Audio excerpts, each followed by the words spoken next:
आज के क्लास का टॉपिक है हाइड्रा फेशियल।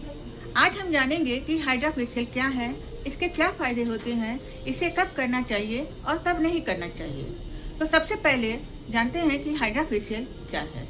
हाइड्रा फेशियल एक आधुनिक, सुरक्षित और बिना सर्जरी वाला स्किन ट्रीटमेंट है जिसमें विशेष मशीन की सहायता से त्वचा को डीप क्लीन, एक्सफोलिएट, एक्सट्रैक्ट और हाइड्रेट किया जाता है।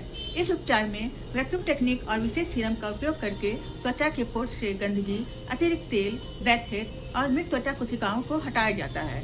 इसके बाद त्वचा में हाइड्रेटिंग और पोषण देने वाले सीरम पहुंचाए जाते हैं जिससे त्वचा साफ, मुलायम और चमकदार दिखाई देती है। इस तरह से हाइड्रा फेशियल की परिभाषा बनती है कि हाइड्रा फेशियल एक मशीन आधारित मल्टी स्टेप फेशियल ट्रीटमेंट है जो त्वचा की गहराई से सफाई, एक्सफोलिएशन, एक्सट्रैक्शन और हाइड्रेशन करके उसे स्वस्थ, चमकदार और तरोताजा बनाने में मदद करता है। हाइड्रा फेशियल का उद्देश्य होता है त्वचा की गहराई से सफाई करना, मृत त्वचा कोशिकाओं को हटाना, ब्लैक हेड्स और व्हाइट हेड्स कम करने में मदद करना, त्वचा को हाइड्रेट करना, त्वचा की बनावट को बेहतर बनाना, त्वचा को अधिक स्वस्थ और चमकदार दिखाना।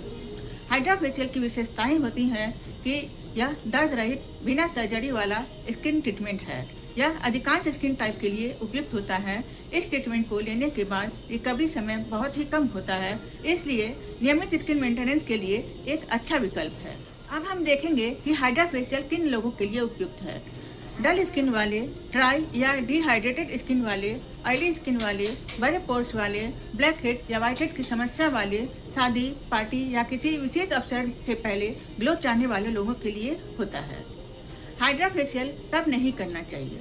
अगर हाइड्रा फेशियल कराने वाले व्यक्ति को सक्रिय त्वचा संक्रमण, खुले घाव, गंभीर सनबर्न, बहुत अधिक सूजन वाले एक्ने हो या उसने कोई हालिया मेडिकल या कॉस्मेटिक स्किन ट्रीटमेंट लिया हो तो हाइड्रा फेशियल नहीं करना चाहिए, क्योंकि उस हाल में उन्हें मेडिकल ट्रीटमेंट की जरूरत होती है। अब हम देखेंगे कि हाइड्रा फेशियल के क्या लाभ होते हैं। हाइड्रा फेशियल त्वचा को साफ और फ्रेश महसूस कराता है, त्वचा को हाइड्रेट रखने में मदद करता है, त्वचा को मुलायम और स्मूथ दिखाता है, मेकअप के लिए बेहतर बेस तैयार करने में मदद करता है। इसलिए यह नियमित स्किन केयर रूटीन का अच्छा हिस्सा बन सकता है। एक सफल हाइड्रा फेशियल केवल मशीन चलाने पर निर्भर नहीं करता है। एक प्रोफेशनल को हमेशा क्लाइंट की स्किन का सही विश्लेषण करना चाहिए, सही सीरम और सही मशीन सेटिंग चुनना चाहिए, स्वच्छता के नियमों का पालन करना चाहिए और क्लाइंट को उचित आफ्टर केयर की सलाह देनी चाहिए। एक ब्यूटी प्रोफेशनल को यह पता होना चाहिए कि कौन सा ट्रीटमेंट त्वचा के किस लेयर पर काम करता है। इसके लिए उन्हें स्किन एनाटॉमी की जानकारी अवश्य होनी चाहिए। स्किन या त्वचा हमारे शरीर का सबसे बड़ा अंग है। यह शरीर को धूल, बैक्टीरिया, धूप और बाहरी नुकसान से बचाती है। त्वचा के मुख्य कार्य होते हैं शरीर की सुरक्षा करना, शरीर का तापमान नियंत्रित करना, स्पर्श, दर्द और गर्मी ठंड का अनुभव कराना, पसीने के माध्यम से अपशिष्ट पदार्थ बाहर निकालना और शरीर में विटामिन डी बनने में सहायता करना। त्वचा 3 परतों से मिलकर बनी होती है। ये परतें हैं एपिडर्मिस, डर्मिस और हाइपोडर्मिस। एपिडर्मिस सबसे बाहरी परत होती है। इसमें नई त्वचा कोशिकाएं बनती हैं और इसमें मौजूद मेलानिन त्वचा के रंग को निर्धारित करता है। एपिडर्मिस और हाइपोडर्मिस के बीच की परत होती है। इसमें कोलाजन, इलास्टिन, रक्त वाहिकाएं, बालों की जड़ें और तेल ग्रंथि तथा पसीने की ग्रंथियां होती हैं। त्वचा को मजबूती और लचीलापन यहीं से मिलता है। हाइपोडर्मिस या सबक्यूटेनियस लेयर सबसे अंदर की परत होती है। इसमें फैट होता है। यह शरीर को कुशनिंग और गर्मी बनाए रखने में मदद करती है। हमारी त्वचा छोटी छोटी बुनियादी इकाइयां, जिसे कोशिकाएं भी कहते हैं, से मिलकर बनी होती हैं। ये कोशिकाएं हमारे शरीर को बाहरी पर्यावरण, बैक्टीरिया, धूल मिट्टी और यूवी किरणों से बचाती हैं, तापमान को नियंत्रित रखती हैं और हमें छूने का एहसास कराती हैं। एपिडर्मिस, डर्मिस और हाइपोडर्मिस में अलग अलग प्रकार की कोशिकाएं पाई जाती हैं। एपिडर्मिस में मुख्य रूप से 4 प्रकार की कोशिकाएं होती हैं, जिनमें से एक है केराटिनोसाइट। यह एपिडर्मिस में पाई जाने वाली सबसे आम कोशिका है।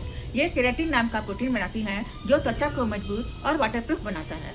ये कोशिकाएं लगातार नीचे से ऊपर की ओर बढ़ती हैं और मृत होकर झड़ जाती हैं। हाइड्रा फेशियल में एक्सफोलिएशन के दौरान मृत केराटिनोसाइट हटाए जाते हैं और इससे नई और ताजा त्वचा की परत दिखाई देती है।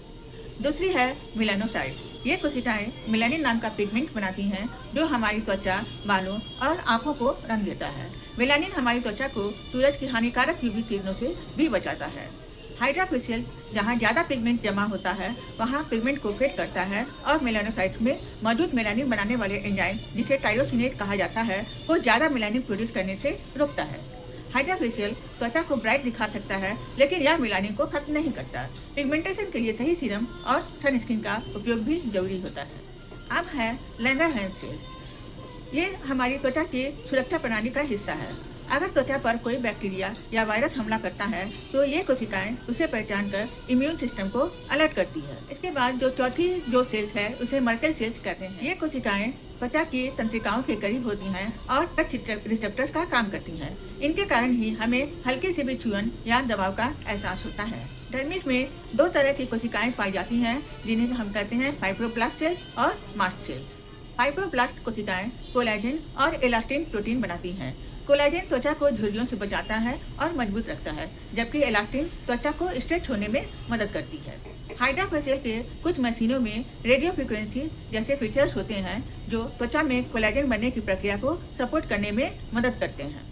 अब है मास्ट सेल्स। ये कोशिकाएं घाव भरने और एलर्जी की प्रतिक्रिया में मदद करती हैं। जब कोई चोट लगती है तो ये हिस्टामाइन रसायन छोड़ती हैं, जिससे शरीर को पता चलता है कि वहाँ मरम्मत की जरूरत है। हाइपोडर्मिस में एडिपोसाइट नाम के कोशिकाएं होती हैं। इन्हें फैट सेल्स भी कहते हैं। ये शरीर में फैट जमा करती हैं, जिससे हमारे शरीर का तापमान नियंत्रित रहता है और अंदरूनी अंगों को झटके या चोट से सुरक्षा मिलती है। हमारी त्वचा 28 से 30 दिनों में अपनी ऊपरी परत जिसे केराटिनोसाइट्स कहते हैं को पूरी तरह से बदल देती है, यानी हर महीने एक बिल्कुल नई त्वचा हमें मिलती है।